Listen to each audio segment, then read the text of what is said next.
Kemudian merantau sikit-sikit pindah pergi duduk KL. Dan akhirnya saya sekarang duduk di Bukit Beruntung selama, alhamdulillah 26 tahun tinggal di Bukit Beruntung, tak pernah rugi. Bukit Beruntung sangat memberi untung. Maka sebab tu saya selalu ulang benda yang sama. Hidup kita atas muka bumi Allah. Konok masuk Ramadan, Allahu Akbar. Ada orang fikir-fikir Allah roti canai lepas, tarik terlepas, itu kan. Okey, baik. Sebelum kita masuk dalam bab tu pembukaan kita, saya suka share surah Al-Hashr. Ya, surah Al-Hashr, surah 59 pada ayat 18. Untuk pagi pemukadimah kita. Allah menyebut a'udzu billahi minasyaitonir rajim. Ya ayyuhalladzina amanu ittaqullah wal tanzur nafsum ma qaddamat lighad wattaqullah innallaha khabirum bima ta'malun. Allah kata, ya ayyuhalladzina amanu, wahai orang-orang beriman. Maksudnya kita yang hari ini kita mengaku kita orang beriman. Apa Allah kata? Ittaqullah. Jangan sekadar kita bangga kita jadi orang beriman, tapi kita tidak berusaha naikkan peringkat menjadi orang yang bertakwa kepada Allah. Jangan berhenti untuk kita berjuang istiqamah dan terus wala tamutunna illa wa antum muslimun. Jangan kamu mati melainkan berada dalam agama Islam. So bertakwa kepada Allah. Pesanan Allah, kalau benar kamu beriman, mengaku kamu beriman, ittaqullah, bertakwa kepada Allah Subhanahu wa taala. Ya. Apa cara kita bertakwa? Wal tanzur nafsum ma qaddamat lighad. Membina ketakwaan itu adalah dengan kaedah sentiasa melihat dirinya, melihat apa bekal yang akan. Minta maaf, saya terganggu dengan perbualan. Dalam majlis ilmu tolong jangan sembang. Okay? Kalau nak sembang, keluar sekejap, sembang, habis sembang, masuk balik. Okay? Dalam ceramah saya, kalau orang sembang saya sangat terganggu. Okey, baik. Dalam Allah pesan begitu, wal tanzur nafsum ma qaddamat lighad. Apa maksudnya? Maksudnya kalau kita mengaku kita orang beriman dan bagi membina takwa kita macam mana, kita kena cek wal tanzur nafsum ma qaddamat. Apa maksudnya? Cuba cek apa yang kita bawa untuk hari esok. Point. Hari ini nafsum ma qaddamat lighad, iaitu hari ni kita cek, katakanlah esok mati, agak-agak apa yang aku bawa. Katakanlah tiba-tiba jadi pula tsunami, saya baru balik daripada Aceh, saya macam tu juga kan, apa yang tiba-tiba katakan accident contohnya, kalau bukan kematian sekalipun, maka agak-agak apa yang aku bawa untuk hari esok. Maka persiapan hari ini adalah sangat penting. Allah ulang balik, wattaqullah, hendaklah kamu bertakwa kepada Allah dengan tengok bekalan yang kita bawa untuk hari esok. Innallaha khabirun bima ta'malun. Allah Maha mengetahui apa yang kita lakukan. Jadi mukaddimah kita tentang Ramadan yang kita rindu itu adalah yang ini. Setiap kali datangnya Ramadan, adakah ianya merupakan satu penghijrahan yang baik pada kita, ataupun kita sambut Ramadan sekadar takwim tahunan saja? Oh, Ramadan. Dan sebab itu kalau tuan-tuan dan puan-puan perasan, dalam hadis daripada Usamah bin Zaid radhiyallahu anhu, di situ riwayat Imam An-Nasa'i, Nabi kata, hada syahrun, yakni bulan Sya'ban. Apakah ibadah paling besar yang disunahkan pada bulan Sya'ban? Siapa boleh jawab? Puasa sunat. Betul kan? Puasa sunat. Sang. Tapi kita orang Melayu lain. Bulan Rejab disuruh memperbanyakkan sedekah, tapi kita orang Melayu rajin puasa. Malah banyaknya hadis palsu tentang puasa pada bulan Rejab. Bulan Sya'ban, time Nabi suruh puasa, masa tu kita kenduri arwah. Ni bulan Sya'ban ni paling banyak kenduri arwah, paling banyak kenduri menyambut Ramadan. Akhirnya kita tak puasa. Aduh, kesilapan kita lah. Kerana kita tak suka memilih apa yang Nabi suka. Yang kita suka adalah menghadiri majlis, apa kita panggil kat stadium tu, Cinta Rasul. Majlis Cinta Rasul, 6,000 orang. 6,000 orang tu besok belum tentu sampai ke masjid untuk solat subuh berjamaah. Maka itu peringatan besar untuk kita sebenarnya. Wahai orang yang beriman, satu, ittaqullah, bertakwalah kamu kepada Allah. Dua je takwa kita yang paling mudah difahami. Buat apa yang disuruh, tinggalkan apa yang dilarang. Naiklah ketakwaan kita. Wal tanzur nafsum ma qaddamat lighad. Kita kena perhati apa yang kita bakal bawa pada hari esok ni, hari ni. InsyaAllah kita ada 24 jam daripada kita bangun tadi sampailah nanti tidur. Apa yang kita siap bekal untuk hari esok? Allah ulang lagi, wattaqullah, bertakwalah kamu kepada Allah dengan menyediakan bekalan itu. Maka kalau kita lihat yang ni lah, Ramadan, insya-Allah hari ni 27 Syakban, ya. Jadi kita tinggal 1-2 hari lagi je. Kalau anak bulan tiba-tiba dapat awal, alhamdulillah, gitu kan. Tapi kita kalau harap-harap lambat sikit lah tak apa. Kalau boleh kita tangguh. Tangguh Ramadan ni. Tangguh sikit Ustaz. Lambat sikit lah. Okay, baik. Tapi raya kita kalau boleh tak nak nampak anak bulan. Sebab nanti tak sempat masak. Okay, jadi okey. Poin pertama kita. Bila tibanya bulan Ramadan, apa benda yang Nabi buat? Muslimin muslimat, apa benda yang Nabi buat? Nak bahagiakan Ramadan kita, nak dapat Ramadan yang terbaik. Maka yang pertama, dalam hadis daripada Talhah bin Ubaidillah, ya, hadis daripada Talhah bin Ubaidillah, hadis riwayat Imam Tirmizi. Talhah bin Ubaidillah kata, baginda Nabi SAW, apabila telah nampak akan hilal, iaitu anak bulan, hilal Ramadan, anak bulan menandakan masuk Ramadan, maka Nabi SAW lantas berdoa, Allahumma ahillahu alaina bil yumni wal iman wassalamati wal islam rabbi wa rabbuka Allah. Tu pembukaan kepada Ramadan. Kita duduk depan TV, tiba-tiba mohon besar raja-raja kata esok puasa. Maksud nampaklah tu anak bulan.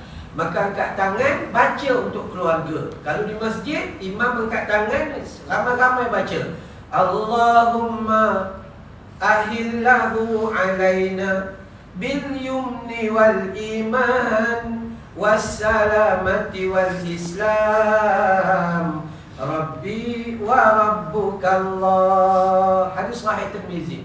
Ya Allah, ya Tuhan kami, jadikan hilal tanda Ramadan ini bagi kami yumni wal iman, suatu keberkatan dan satu peneguhan iman pada kami. Wassalamati wal islam, sebuah kesejahteraan dan keteguhan Islam kepada kami. Rabbi wa rabbuka Allah, Tuhan aku dan Tuhan kalian. Sama aja, yakni Allah Subhanahu wa taala. Maka kalau kita nak Ramadan yang kita betul-betul rindu ke? Kalau rindu, mulakan dengan itu. Itu kaedah yang diajar oleh Nabi. Kita orang kita nak masuk Ramadan, ada orang buat lemang. Ada. Kalau di Melaka dengan di Negeri Sembilan, dia ada sambutan apa, saya tak ingat lah apa nama hari-hari dia tu. Di Melaka dengan Negeri Sembilan, satu hari ataupun hari tengok anak bulan tu, dia akan bakar lemang, dia akan buat ketupat palas. Dah raya rupanya. Itu begitu manusia. Tapi hakikatnya tak apalah, kalau nak buat itu tak ada masalah lah. Tapi kita jangan tinggalkan sunnahnya Nabi SAW. Bila terima saja berita bahawa esok kata nampak dah anak bulan tu, maka Allahumma ahillahu alaina bil yumni wal iman wassalamati wal islam rabbi wa rabbuka Allah. Doa pada Allah Subhanahu wa taala. Kenapa? Kehidupan manusia tidak akan lancar atau tidak akan diberkahi melainkan dia meletakkan dirinya sebagai seorang hamba. Doa huwal ibadah. Doa adalah ibadah. Maka poin yang paling besar sekali kita nak berhadapan dengan Ramadan adalah doa. Doa paling mudah yang tadi itu doa khusus. Doa yang tidak khusus tapi doanya bersifat baik. Allahumma a'inni ala dzikrika wa syukrika wa husni ibadati. Ya Allah ya Tuhan, bantu aku dalam aku mengingatimu ya Allah. Kalau kau tak bantu, aku sering lupa padamu. Kita orang Melayu tiba-tiba ada problem pasal ekonomi, bankrupt sikit, atau duit tak ada, duit hilang ke gitu gini, duit tertinggal di air terjun ke apa gitu gini. Oi, masa tu solat duha, sepanjang tahun tak solat, duit hilang baru duha. Nabi buat 8 rakaat aja, kita buat 28 rakaat. Itu tak ada duit, tak ada sangatlah duit tu. Besok bila dah ada duit, 2 rakaat pun tak buat. Itu perangai manusia. Maka ni yang kita nak bawa adalah tolong doa. Doa, ya Allah ya Tuhanku, bantu aku dalam aku mengingatimu. Ya Allah ya Tuhanku, bantu aku dalam aku bersyukur padamu. Kerana kami manusia kufur dengan nikmat. Berapa ramai orang muda yang boleh main bola Liga 7 sebelah, Lig 7 sebelah, daripada start pukul 8 pagi terjah sampai lepas asar tu, main lig, kalah mati. Berapa tim dia lawan, teguh. Zuhur tinggal, asar tinggal, maghrib tinggal, tiba-tiba dapat piala je. Berapa ramai orang muda seperti tuan-tuan. Saya nampak semua muda mereka. Rasa saya paling tua kat sini. Ya. Jadi ada okey. Ada okey.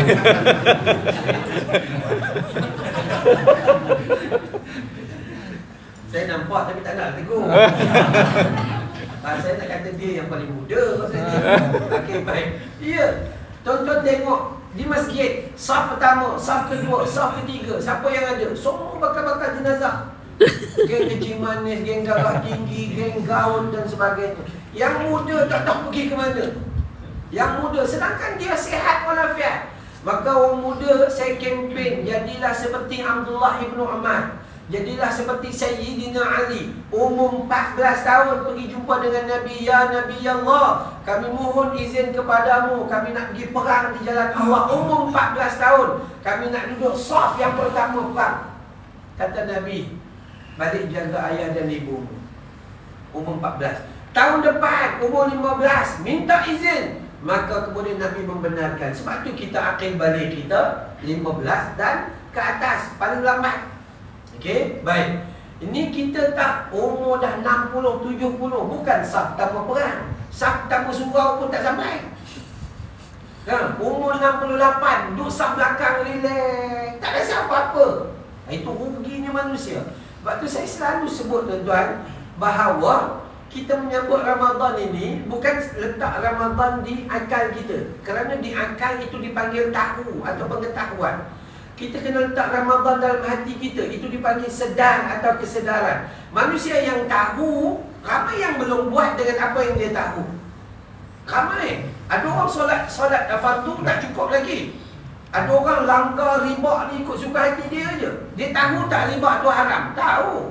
Berapa banyak orang kita kerja dengan jawatan agama juga, tapi beli motosikal. Motosikal tuan-tuan di kedai motor, riba ke tidak? Riba 300%. Cuba tengok waktu pergi beli. Tak ada satu zaman pinjaman motosikal yang ada syariah. Tak ada riba.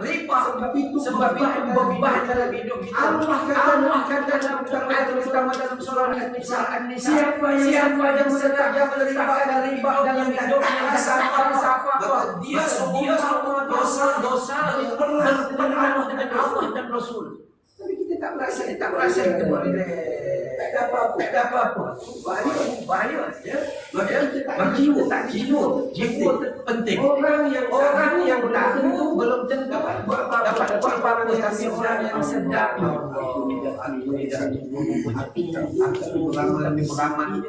Contoh sedang adalah perkara yang paling besar. Kita tengok Ustaz दीवाना है दिल तो पागल है दिल दीवाना है paham tak? Hati-hati. Hati boleh jadi gila, hati boleh jadi rosak dan binasa. Ada manusia beramal, ada hati botak. Manusia yang beramal adalah hati yang saleh.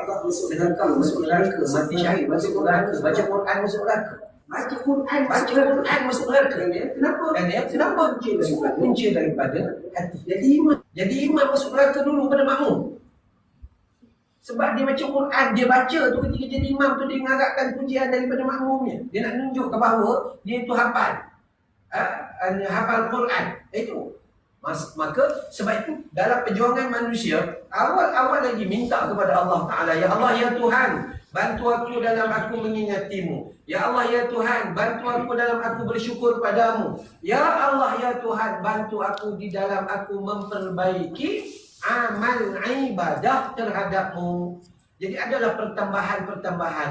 Kalau harap ke kita tak cukup kuat. Kita tak cukup kuat baca Quran 3 ayat menguap 6 kali. Dia double. Kan? Orang lain ni sedekah Ramadan ni berlambak-lambak, kita al-bakhilun wal kedukutun. Kedekut ni tak tahu nak cakap. Kan ya? Segala macam lah, segala macam. Maka jom kita rawat diri kita. Pertama sekali, banyakkan doa. Ya Allah, ya Tuhan, aku mohon kepadamu. Macam hadis tadi. Ya Allah, jadikan hilal tanda Ramadan ini sebuah keberkatan bagi kami. Keteguhan iman bagi kami. Keselamatan bagi kami. Maksud selamat tu apa? Kita tak buat benda-benda yang merapu-merapu pada bulan Ramadan. Dan juga keteguhan Islam bagi kami. Yang tu kita minta. Jadi bila kita berada dalam penjagaan Allah Subhanahu Wa Taala, alhamdulillah. Kita tak nak baca Yasin, kan kita sakit baru nak baca Yasin. Kita orang Melayu kan macam tu. Pindah rumah, kemudian baru baca Yasin. Dan ya, anak nak ambil exam ni kan, anak SPM dah habis ke belum tak? Habis dah? Habis dah kan ya kan? Saya anak saya tahun lepas. Tahun ni tengok SPM tu lah. Oi, bukan main. Masa nak ambil SPM, ya Allah, mak anak nak ambil SPM, puasa sunat. Sahaja aku puasa sunat kerana anak aku nak ambil SPM kerana Allah Ta'ala, tu double niat dia tu. Sepanjang tahun sebelum anak ambil SPM, mana dia puasa sunat? Buat air penawar.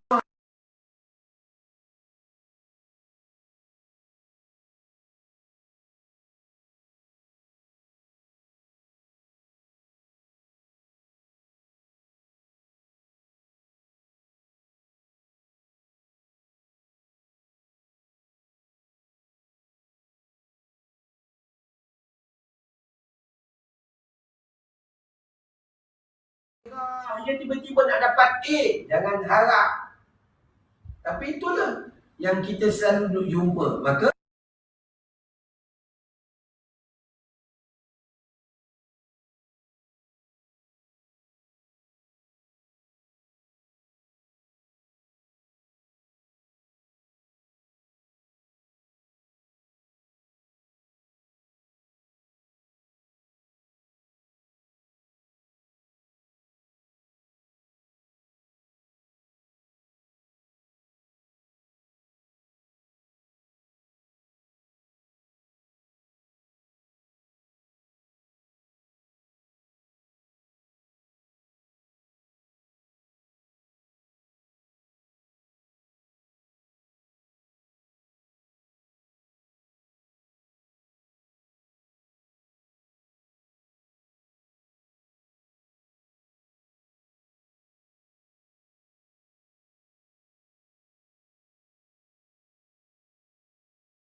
bangun tidur dah 60 tahun. Doa tidur yang sependek itu belum.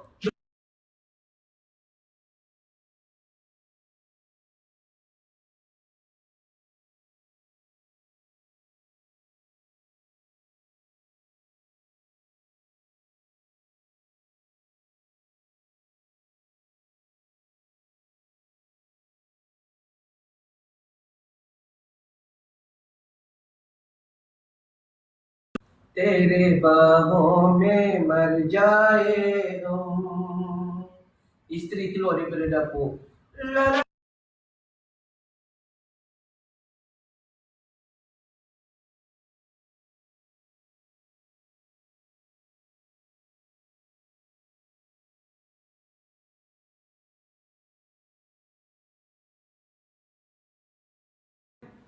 Ada manusia solat hanya di akhir-akhir waktu.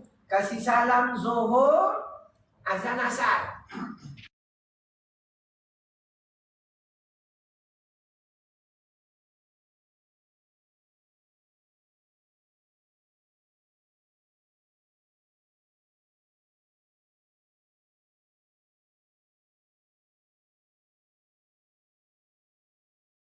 Aku akan bawa pada keesokan harinya.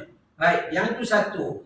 Hendaklah kita memperbanyakkan doa, kerana doa adalah ibadah, kerana doa adalah senjata bagi orang mukmin. Tanpa doa kita takkan jadi kuat. Ya, kita takkan jadi kuat. Dan jangan doa macam kita orang Melayu. Doa ni tuan-tuan dan puan-puan harus faham.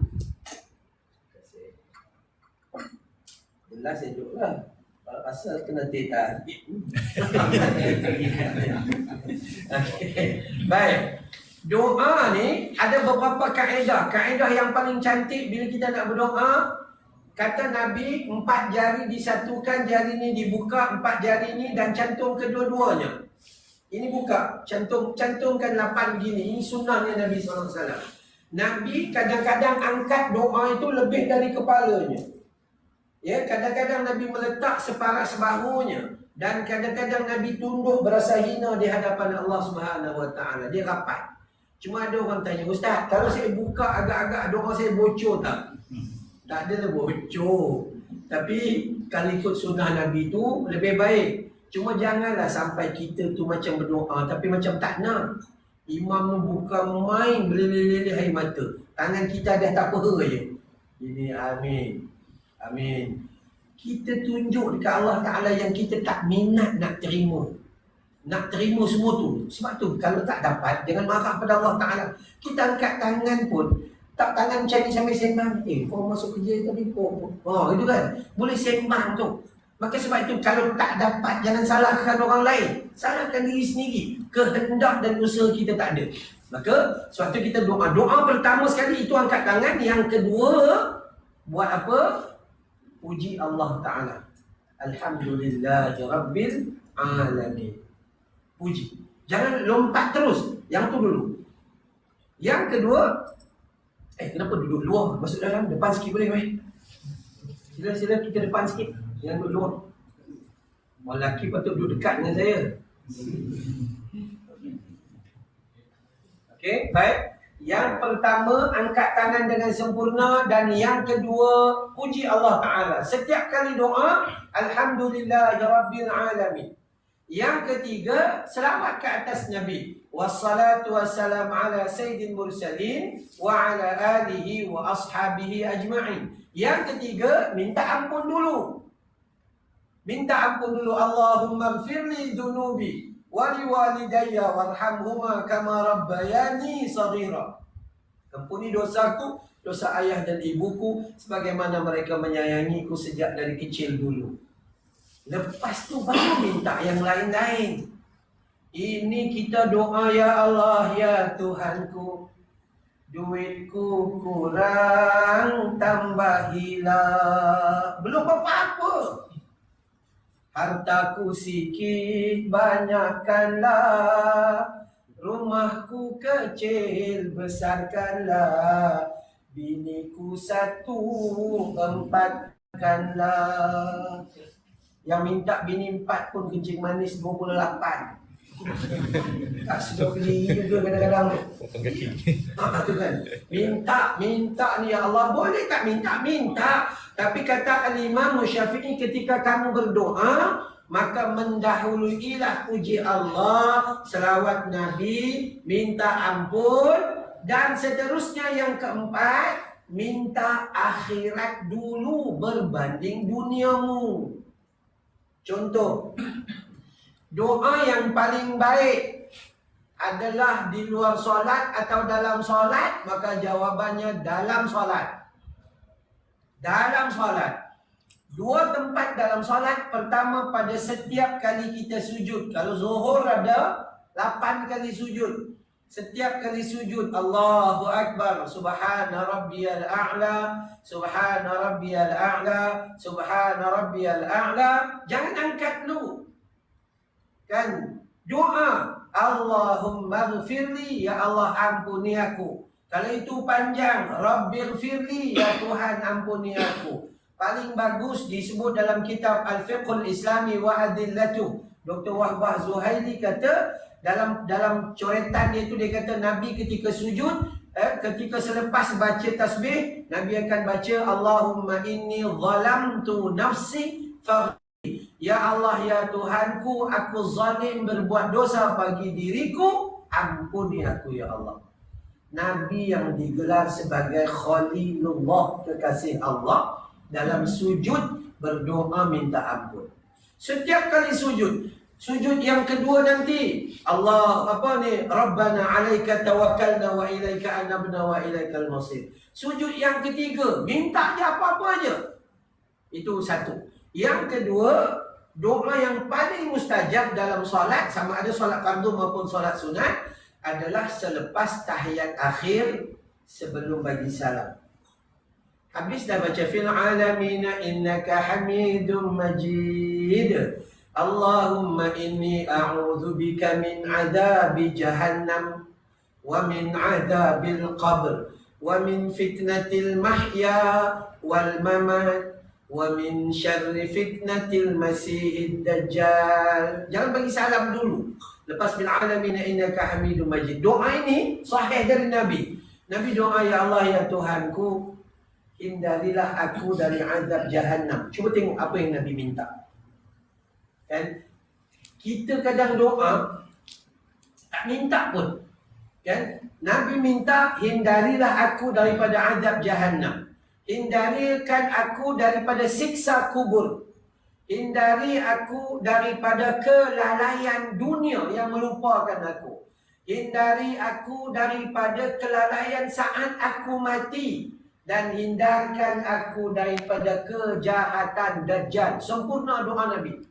Mula-mula Nabi minta, ya Allah jauhkan aku daripada api neraka. Maka di akhirat nanti cuma ada 2 tempat je. Satu syurga, satu neraka. Kita tak boleh kata, Ustaz, saya dua-dua tak nak. Saya nak duduk atas pagar. Apa hukumnya? Hukumnya awaklah manusia yang paling gila. Itu je. Jadi, orang yang tak masuk neraka, maka duduk dalam syurga Allah Subhanahu Wa Taala. Sebab tu Nabi minta yang tu dulu. Kenapa minta syurga dulu, jauh daripada neraka? Kerana di sana baqa kekal. Di sini fana. Sekejap aja. Sekejap aja. Baik.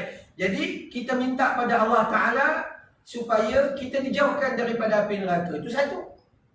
Itu sepatutnya menjadi usaha kita, minta. Yang kedua, minta jauh daripada siksa kubur. Siksa kubur. Siksa kubur ni bukan kata kita tengok sahabat Nabi Muaz pun kena fitnah kubur. Kena. Ada sahabat Nabi, dia cuma curi selimut aja. Curi selimut yang sepatutnya dia bahagikan kepada orang lain daripada harta ghanimah, harta rampasan perang. Dan Nabi kata dia disiksa di dalam kubur kerana selimut yang dia curi. Kita curi berbilion-bilion. Contoh. Ya, segala macam. Tambah orang Melayu pula tu, bab curi harta faraid adik-beradik tu nombor 1. Saya walaupun tak kerja dengan Jabatan Agama, bebas ceramah macam tu kan. Ramai orang datang ngadu. Tambah-tambah orang perempuan. Ustaz, kami ni dah 17 tahun Ustaz. Harta faraid abang sulung sampai sekarang tak bagi-bagi. Bila tanya dia kata ni ada halangan. Tapi tanah tu, penghasilan semua abang sulung ambil semua. 17 tahun tak selesai. Cukup takut. Ya, cukup takut. Nabi kata dalam hadis daripada Sa'id ibnu Zaid, ahli syurga yang nombor 7 daripada 10 orang. Kata Nabi, barang siapa yang mencuri tanah orang lain, walaupun 1 jengkal, bukan 1 ekar, 1 jengkal, Allah akan siksa dia dengan dihempas 7 lapis bumi dalam sebelum dia disiksa dalam neraka. Tu, begitu.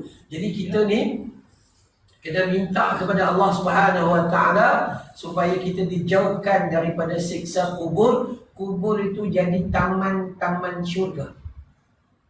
Ulama kata berdasarkan kepada hadis-hadis yang sahih, kita tak payah risau sangat dengan tidur di dunia ni. Kadang-kadang tidur terpaksa tidur atas toto, sekarang tak atas toto. Tu kan beli kat Bukit Kayu Hitam.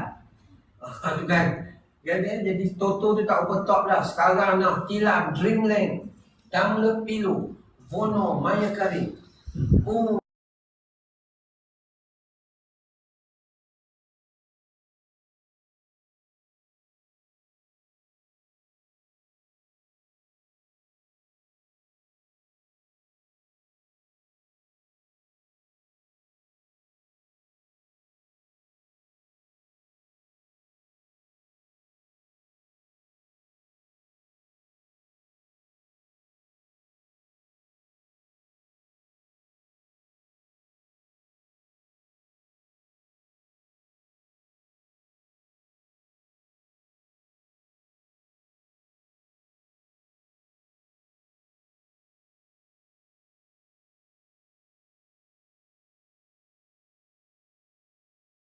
Wajib keluarkan zakat dulu 2.5%. Yang tu selesai dah, habis dah. Lepas tu kita tanya, awak nak buat apa ni? Kebetulan pula tu perbezaan pencen. Suami pencen bulan 5, isteri pencen bulan 6. Dapat duit hampir 1 juta.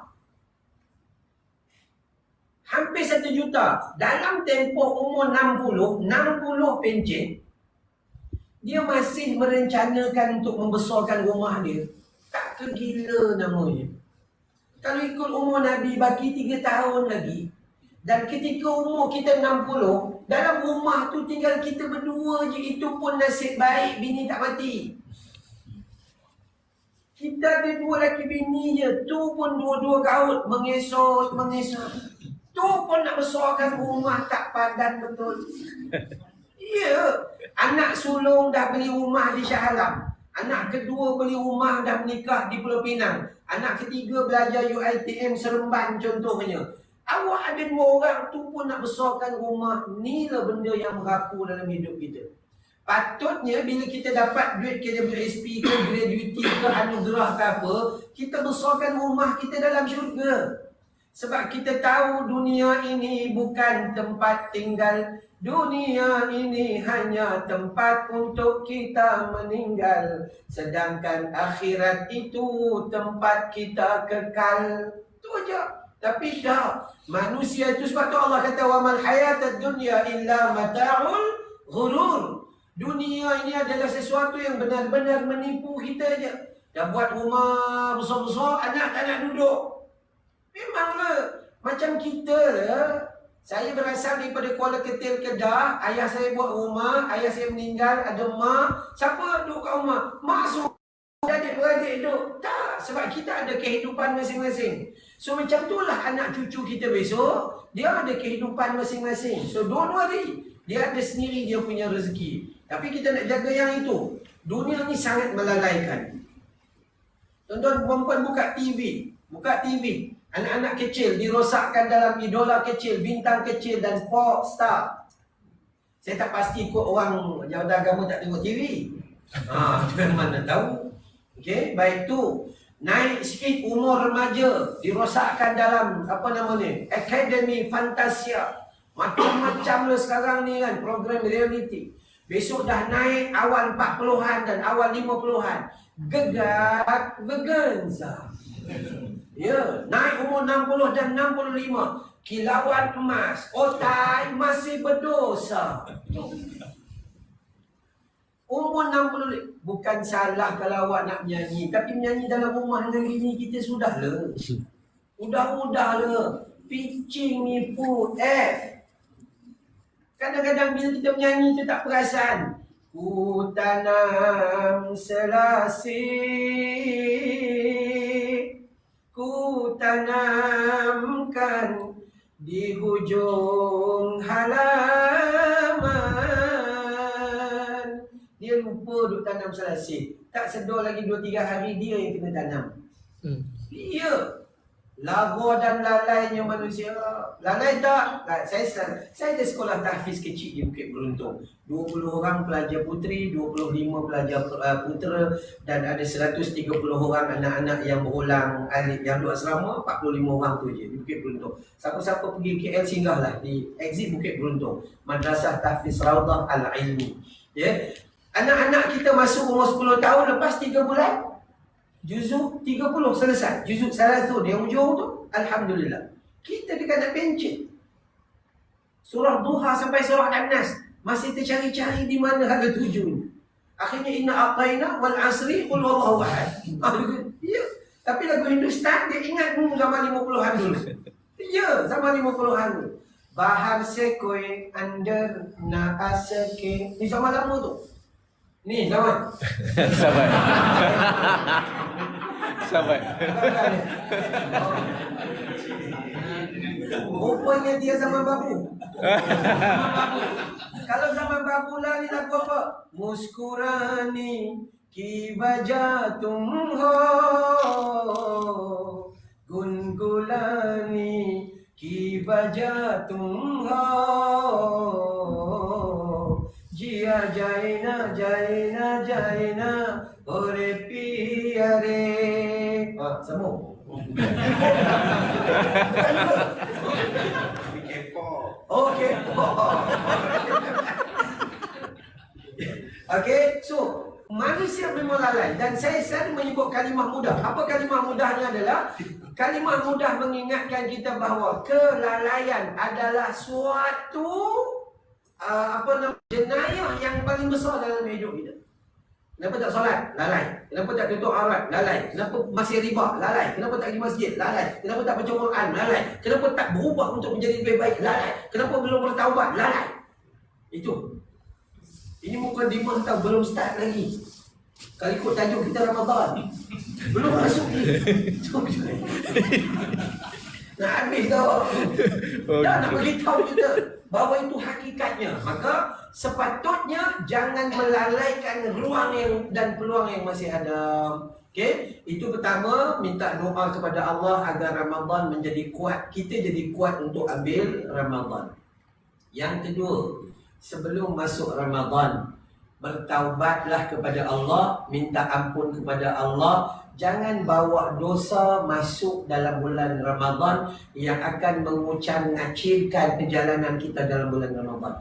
Kalau ada dosa besar, ya, pada waktu ni kita rasa dosa besar, maka bertaubatlah. Maksud taubat tu apa? Angkat tangan minta ampun, berhenti, jangan ulang perangai lama. Tu maksud taubat. Aduh ustaz kena buat solat taubat ke? Tak payah lah, solat fardu pun kau lambat.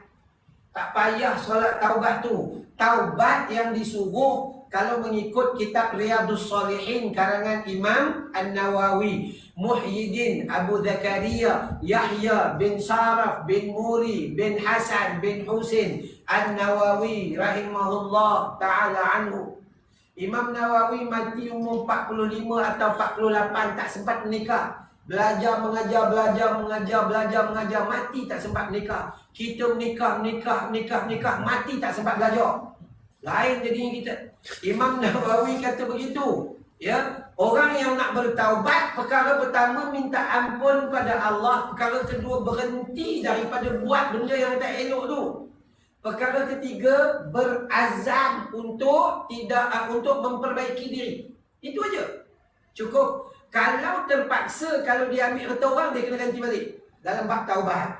Ya, minta ampun pada Allah dan dia berubah, meninggalkan perkara tu, berazam untuk tidak mengulanginya. Itu aja. Solat sunat taubat, ada orang kata, minta maaf orang perempuan. Hari tu ada orang perempuan tanya, Ustaz nak tanya lah, buat solat sunat taubat ni nak buat waktu bila yang paling baik? Saya tanya dia balik, akak buat bila? Dia kata, akak buat pukul 4 pagi. Ustaz cuba bagi penerangan. Tak, saya kata, saya bukan nak bagi penerangan, saya nak tanya akak. Akak buat dosa bila? Saya buat dosa waktu zaman Jepun attack Malaya. Waktu umur 25 tahun, tiba-tiba taubat, solat taubat umur 65 tahun. Tu pelik. Kata Nabi, apabila kamu melakukan dosa, maka berwuduklah kamu dengan sempurna, kemudian solatlah 2 rakaat, minta ampun pada Tuhanmu. Setiap kali kita buat dosa, maka masa tu solat taubat. Macam ada orang tanya, Ustaz, ni Ramadan, dia dekat Ramadan dia datang, Ustaz, apa hukumnya kalau solat time orang lain solat tarawih, saya solat sekali juga, tapi saya niat qada subuh. Qada subuh satu malam dapatlah 10, kalau 20 rakaat dapat 10 subuh. Sebulan dapat banyaklah tu. Saya kata kat dia, banyak no awak tinggal. Oh, banyak Ustaz. Daripada dululah. Tinggal tu bila? Masa umur 25 tadi. Sekarang dah 75. Saya kata, kenapa kena tunggu umur 75 baru nak qada? Sepanjang tahun daripada bulan Muharram sampailah bulan Syaban, kenapa tunggu tarawih Ramadan baru nak qada? Ini 11 bulan tadi buat apa? Itu manusia dia merapu. Akhirnya dia kehilangan. Sedangkan Nabi kata, wa man qama ramadanu imanan wahtisaban ghufira lahu ma taqaddama min zanbi. Orang yang menghidupkan malam Ramadan dengan melakukan salat tarawih dengan iman dan harap ganjaran Allah, apa dia dapat? Ghufira lahu ma taqaddama min zanbi. Diampun seluruh dosa mereka yang telah lalu. Rugi. Maka sebab tu kita kata doa, lepas tu istighfar, minta ampun. Jangan bawa dosa masuk dalam bulan Ramadan, takut di sana kita tak dapat keberkatan. Baik, itu dua yang pertama lah, doa dan istighfar. Yang ketiga, ada hadis Nabi. Nabi kata, qad ja'akum ramadanu. Ini hadis sahih riwayat Imam Ahmad. Imam Ahmad ni anak murid Imam Syafi'i dan mazhabnya berada di Mekah, Madinah. Imam Ahmad Hanbal. Ya, dia ahli hadis. Dia belajar fiqh dengan Imam Syafi'i dan dia mengajar hadis dengan Imam Syafi'i. Itu dia macam tu, 2 kali 5, 5 kali 2, lebih kurang itu. Baik. Imam Ahmad meriwayatkan satu hadis, kata Nabi sallallahu alaihi wasallam, qad ja'akum ramadanu. Telah datang kepada kalian bulan Ramadan. Syahrul mubarak, bulan itu adalah bulan yang penuh dengan keberkatan. Iftaradallahu alaikum as-siyamah, difardukan kepada kalian itu puasa Ramadan. So tuntutan paling besar untuk kita jaga Ramadan supaya bernilai besar, jaga puasa. Tarawih itu aksesori saja. Itu tambahan-tambahan. Tapi yang paling besar, Allah kata telah difardukan atas kalian puasa. Puasa lain tak fardu. Sepanjang tahun puasa, kenapa tak buat puasa Isnin? Sunat. Puasa Khamis, sunat. Puasa hari putih 13, 14, 15, sunat. Tak buat ke? Tak buat. Akhirnya menyunat sepanjang tahun. Jadi sebab tu Allah jadikan di sebelah sunat itu wajib. Kalau tak diwajibkan, maka tak buat kita. Sebab kita ngaji, orang Melayu ngaji, wajib buat dapat pahala, tinggal berdosa masuk neraka. Jadi takut masuk neraka, buatlah yang wajib tu. Yang kedua, sunat, buat dapat pahala, tinggal tak ada apa-apa. Akhirnya tak buat apa-apa, tak ada apa-apa, tinggal. Sedangkan yang sunat itulah yang menampung kekurangan wajib. Solat fardu, banyak yang terkurang, solat sunat tambung. Zakat banyak yang terkurang. Terkurang maksudnya bukan tak bayar, tetapi adalah dia punya harta percampuran yang tak berapa elok, maka sedekah itu tampung. Gitulah. Kan ya? Maka sebab itu kita kena tambah dan tambah. Maka baik, qad ja'akum Ramadan, dan telah datang kepada kalian bulan Ramadan, syahrul mubarak. Nak bagi elok Ramadan kita, tuan-tuan, hak dua tadi, doa dengan istighfar, cantik dah. Nak bagi elok, sahur jangan ditinggalkan. Sebab Nabi clear tawarkan kepada kita, barang siapa yang melewat-lewatkan sahurnya dan menyegerakan berbuka, maka mereka mendapat keberkatan sepanjang hidup. Jadi sahur paling baik sekali kalau kita baca hadis, kira-kira 10 minit sebelum adzan subuh. Kira-kira 10 minit. Ya, 10 minit sebelum azan subuh. Kita katalah masuk 6.18 sekarang ni. 6.17. Maka pukul 6 kita sahur. Itu paling cantik. Paling cantik. Cuma kenapa? Sebab Nabi dia minum air dengan makan kurma. Dia makan kurma juga beberapa biji kurma je, bukan beberapa kotak macam kita. Jadi kita ambil masa panjang. Kita sahur, Allahu Rabbi, tengok lauk iaitu 15 minit tak sempat. Nanti tak sempat ambil lauk. Nabi sahur di akhir waktu dan sahurnya cuma minum kurma, minum air dan makan kurma. Atau kadang-kadang ada hadis sebut Nabi makan roti yang keras, yang terpaksa kena rendam dengan kuah dulu. Kita sahur, udah macam kenduri arwah lauknya. Tu, arwah betul. Bayangkan sahur macam kenduri arwah, kau tunggu berbuka sekarang, kenduri kahwin lauknya.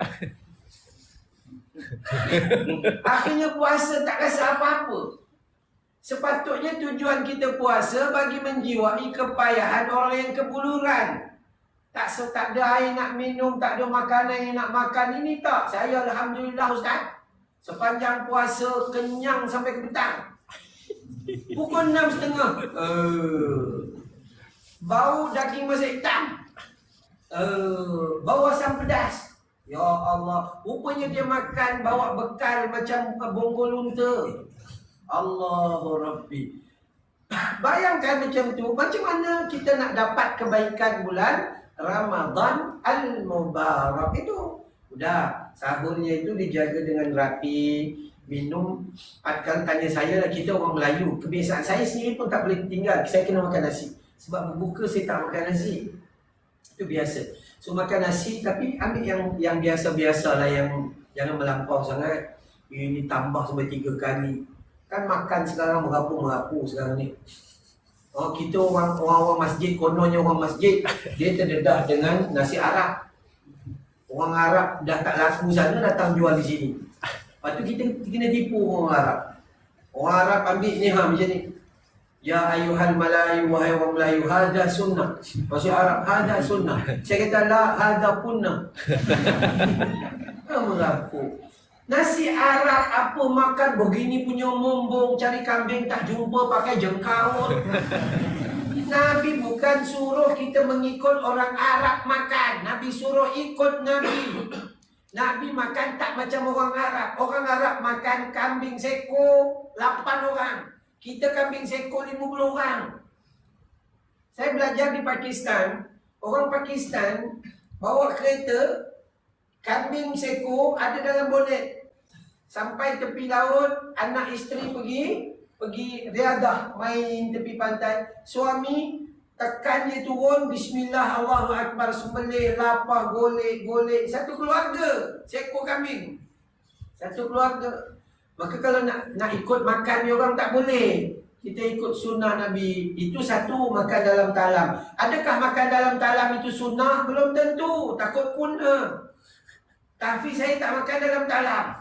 Makan dalam pinggan dia elok. Tapi isinya itu berpatutan, jangan melampaui batas. Itu satu. Yang kedua, cuba tengok sekarang makan rumah kenduri, buffet, kan ya? Nampak lah sekali sebahagian besar buang dalam tong sampah. Mai lagi, yang makan sampai kita tak selera makan, duduk sini dia bubur plastik panjang dia tuang. Bawa atuk di kampung, atuk kata korang makan apa bah macam ayam ni? Apa dia panggil dia? Shell out. Tu shell out. Bro, udah makan tabung macam ayam, kena tabung ini. Makan. Allah. Lagi teruk, pergi kedai, ada satu kedai yang memang kita bayar, lepas tu kita kena masak steamboat. Bukan ada kerja. Kau masak di rumah je, tak payah bayar. Ini dah ada bayar, pergi memasak. Tu, leleh perlu. Tak ada kerja betul manusia. Maka tak kali ikut sunnah Nabi sallallahu alaihi wasallam, bukan sedemikian. Okey? Sahur jangan ditinggalkan kerana itu barakah.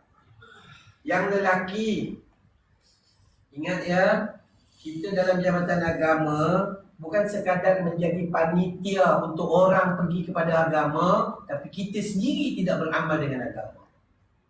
Jangan kita pergi kempen solat berjamaah, sedangkan kita bawa banner je.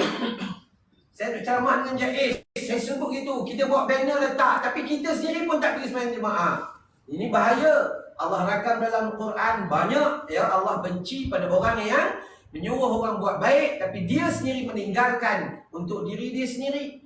Maka kita yang kerja jabatan agama ni kena jadi apa? Jadi idola kepada orang lain. First, bagi orang lelaki, apa kita kena buat? Tambah baik solat jemaah yang 5 waktu.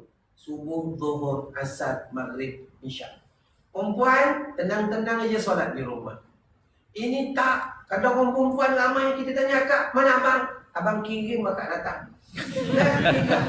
Ya Allah. Jantan apa macam ni perangai? Sebab tu dunia sekarang, orang perempuan paling ramai. Baca Yasin, orang perempuan ramai. Orang lelaki semua dah mati, sebab tu orang perempuan baca Yasin. Iya semua. Majlis ilmu macam kami ni, penceramah-penceramah biasa ni kan ya, yang keluar berceramah, ya Allah Rabbi, orang perempuan. Ngaji tajwid ni, daripada ada gigi sampai tak ada gigi. Tanya je, nun mati jumpa tak? Ikhfa ustaz, dengung 2 harakat. Oh dahsyat. Ni yang begini-begini gelombang, idgham mutamasil lain bi ghairi gunna, idgham mutajanisai. Kebetulan laki dia datang. Bang, nun mati jumpa ni, nun mati jumpa ni, mati lagi. Iya semua. Maka tu, ya, maka apa kita perlu buat? Orang perempuan tenang-tenang aja. Kata Nabi, solat di dalam bilik tidurmu lebih baik dari solat di ruang tamu rumahmu. Solat di ruang tamu rumahmu lebih baik dari solat di masjid kampungmu. Solat di masjid kampungmu lebih baik daripada solat di masjid aku, kata Nabi SAW. Bagi orang perempuan, kalaulah dia rumah dia berdekatan dengan Masjid Nabawi, walaupun Masjid Nabawi itu gandaannya 1000, tapi bagi orang perempuan, masih di masjid kampung dia lebih utama. Kenapa? Sebab dia dikenali oleh ahli qaryah, terjaga keselamatan, keaiban dia semua terjaga. Okey, baik. Kalau di masjid tu pun ada masalah juga, AJK bukan boleh percaya sangat. Pantang nampak dia licin. AJK tu kan ya. Maka orang perempuan solat di dalam ruang tamu rumahmu. Kalau ruang tamu rumah tu ada tingkap yang macam orang boleh nampak dan sebagainya, solat di dalam bilik tidurmu adalah lebih utama. Jadi kita jangan pegang baiti jannati, rumahku, syurgaku. Jadi semua bukan solat di rumah. Dia bukan. Bagi orang lelaki berusaha untuk solat jemaah pertama. Solat jemaah 27 kali ganda, 25 kali ganda, kat mana pun sama. Saya kejap lagi keluar, okey, berhentilah kat mana-mana. Nak solat Jumaat nanti, kat mana-mana saya berhenti pun saya dapat. Tak ada masalah. Surau ke, Islamic One Stop Center ke, bangunan yang diberi ruang untuk Jumaat ke, mana-mana. Solat Jumaat, solat jemaah, RNR ke, semua dapat 27 kali ganda. Solat di surau kita ni pun dapat 27 kali ganda. Cuma kekurangannya adalah pahala solat di masjid. Itu aja. Bukan kata solat sini tak dapat 27. Tak. Dalam hadis yang sahih tu, tak ada sebut fil masajid. Tak ada. Mana-mana awak solat jemaah, saya solat jemaah di hotel tadi dengan isteri, maka pahala 27 lah. Itu aja. Tapi kalau pergi ke masjid, maka itu adalah perbuatan yang mematuhi sunnahnya Nabi SAW. Allah, ni nikmat yang sangat besar. So jaga sungguh-sungguh. Kita sampai berapa habis? Habis tak? Wah, okey. Habis dah rupanya. Okay. Jadi ni nikmat. Saya bagi kesimpulan. Kesimpulan pertama, tolong banyak ni cek yang pertama tadi dalam surah Al-Hasyr, surah 59 pada ayat 18 itu. Tolong ingat apa yang kita nak bawa besok, bertemu dengan hari esok. Hari ini kena ingat. Untuk Ramadan, tolong perhati, banyakkan doa, moga-moga kita jadi kuat tahun ini lebih daripada tahun lepas. Untuk Ramadan, tolong istighfar dan minta ampun kepada Allah Subhanahu Wa Taala. 3 ni cukup. Kalau dapat 3 ni, moga-moga Allah menyatukan kita semua. Ya, insya-Allah. Baik, bismillahirrahmanirrahim. Alhamdulillahi Rabbil Alamin. Wassalatu wassalam ala sayyidil mursalin wa ala alihi wa sahbihi ajma'in. Ya Allah, ya Rahman, ya Tuhan kami, ampuni dosa kami ya Allah. Dosa ayah dan ibu kami ya Allah. Dosa pasangan hidup kami ya Allah. Ampuni dosa anak-anak dan seluruh ahli keluarga kami ya Allah. Ampuni dosa teman-teman sepejabat kami ya Allah. Dosa umat muslim muslimin wal muslimat yang hidup maupun telah meninggal dunia ya Allah. Ya Allah, pertemukan kami dengan Ramadan-Mu ya Allah. Rezekikan kami Lailatul Qadar-Mu ya Allah. Ya Allah, jadikan Ramadan ini Ramadan keampunan bagi kami ya Allah. Ya Allah, jadikan Ramadan ini Ramadan saksi syurga bagi kami ya Allah. Ya Allah, jadikan Ramadan ini benteng dari panas api neraka-Mu ya Allah. Ya Allah, ya Rahman, ya Rahim, Ya Hayyu Ya Qayyum Ya Dzal Jalali wal Ikram. Ya Allah, sebagaimana Kau himpun kami dalam taman syurga ini ya Allah, himpun kami nanti dalam Jannatul Firdaus-Mu ya Allah. Wa sallallahu ala Muhammad wa ala alihi sahbihi wa baraka wa sallam. Walhamdulillahi rabbil alamin. Subhanakallahumma wa bihamdika asyhadu an la ilaha illa anta astaghfiruka wa atubu ilaik. Wabillahi taufiq wal hidayah. Wassalamualaikum warahmatullahi wabarakatuh. Assalamualaikum warahmatullahi wabarakatuh. Jazakallahu khairan wa ucapkan kepada Al Ustaz atau murid atas penyampaian duha